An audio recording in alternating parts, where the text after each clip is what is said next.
नीफाई के भाई याकूब के शब्द अपने लोगों के प्रति उसकी बड़ी जिम्मेदारी को दर्शाते हैं और पवित्र सच्चाइयों को सुरक्षित रखने के लिए उसे जो आज्ञाएं मिली, ये घटनाएं लगभग 544 से 421 ईसा पूर्व घटी। लीहाई के यरूशलेम छोड़ने के 55 साल बीत चुके थे। यात्रा लंबी और कठिन थी, परीक्षाओं और क्लेशों से भरी हुई थी, जिसने उनके विश्वास और लचीलेपन की परीक्षा ली। नीफाई ने अपने जीवन के अंत का अनुभव करते हुए अपने भाई याकूब को एक पवित्र आज्ञा सौंपी। यह आज्ञा छोटी प्लेटों पर जो सबसे कीमती था उसे सुरक्षित रखने की थी, एक बहुत बड़ी जिम्मेदारी और आध्यात्मिक महत्व का काम। याकूब प्रथम को पवित्र उपदेशों, रहस्योद्घाटन और भविष्यवाणियों को उत्कीर्ण करने का आदेश दिया गया था।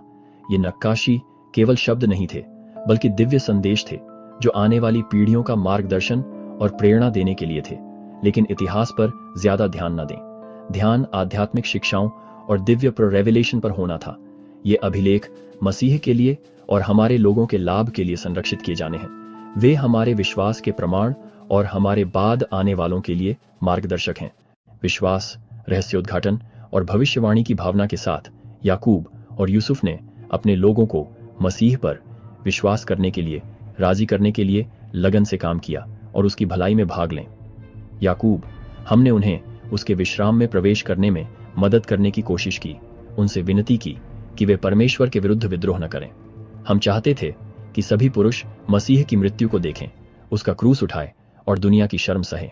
जैसे जैसे नीफाई बूढ़ा होता गया, उसने अपने स्थान पर शासन करने के लिए एक राजा का अभिषेक किया। अपने लोगों द्वारा प्रिय नीफाई ने लबान की तलवार से उनकी रक्षा की थी और जीवन भर उनके कल्याण के लिए परिश्रम किया। और फिर नीफाई का निधन हो गया। दूसरे राजा के शासनकाल में नीफाई लोगों के दिल कठोर हो गए। वे अपने पूर्वजों की शिक्षाओं से दूर हो गए। उन्होंने सोने और चांदी की खोज की, धन इकट्ठा किया और विलासिता में लिप्त रहे। उन्होंने आज्ञाओं को त्याग कर अधर्म के कार्यों का पालन करना शुरू कर दिया।